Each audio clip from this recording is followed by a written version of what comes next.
ஒரு நாள் நம்ம ஹீரோ கையில செல்போன் வச்சுட்டு அதை பார்த்துட்டே ரோட்ல நடந்து போயிட்டு இருக்கான். அப்போ பின்னாடி வேகமா ஒரு ட்ரக் வருது. அதை கவனிக்காம போயிட்டு இருக்கான்.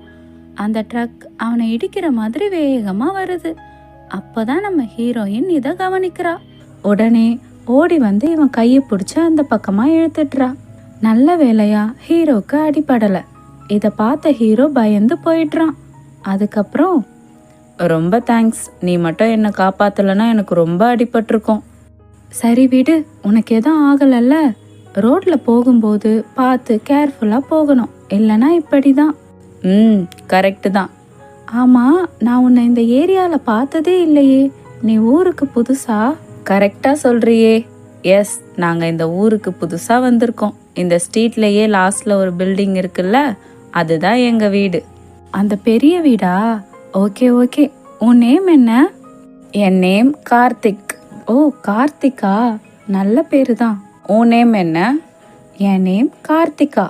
வாவ், சூப்பர்ல. ஓகே, நம்ம 2 பேரும் ஃப்ரெண்ட்ஸ் ஆகிடலாமா? நீ எனக்கு ஹெல்ப்லாம் பண்ணியிருக்கல, அதான் கேட்குறேன். ஓகே, இனிமே வி ஆர் ஃப்ரெண்ட்ஸ். சரி, எங்கள் அம்மா தேடுவாங்க, நான் போயிட்டு வரேன். ஆமாம் ஆமாம், எங்கள் அம்மாவும் தேடுவாங்க. அப்புறம் பார்க்கலாம்.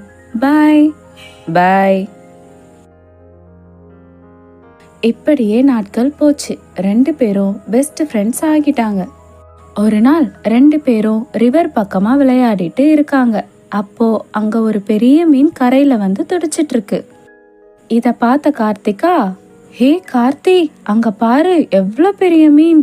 பாவம், தெரியாம கரைக்கு வந்து கஷ்டப்பட்டுட்டு இருக்கு. ஆமா கார்த்திகா, எவ்வளோ பெரிய மீன், பாவம், காப்பாத்தலான்னு நினைச்சா கூட கடிச்சிடுமோன்னு பயமா இருக்கு.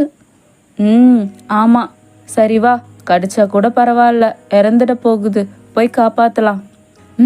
ஓகே, நான் வாழை பிடிச்சிக்கிறேன், நீ தலையை பிடிச்சிக்கோ. அப்படி 2 பேரும் மீனை தூக்கலான்னு பயந்துட்டே போய் தொடுறாங்க. இவங்க தொட்ட உடனே அந்த மீன் ஒரு அழகான பிங்க் கலர் ஏஞ்சலா மாறிடுது. இத பார்த்த 2 பேரும்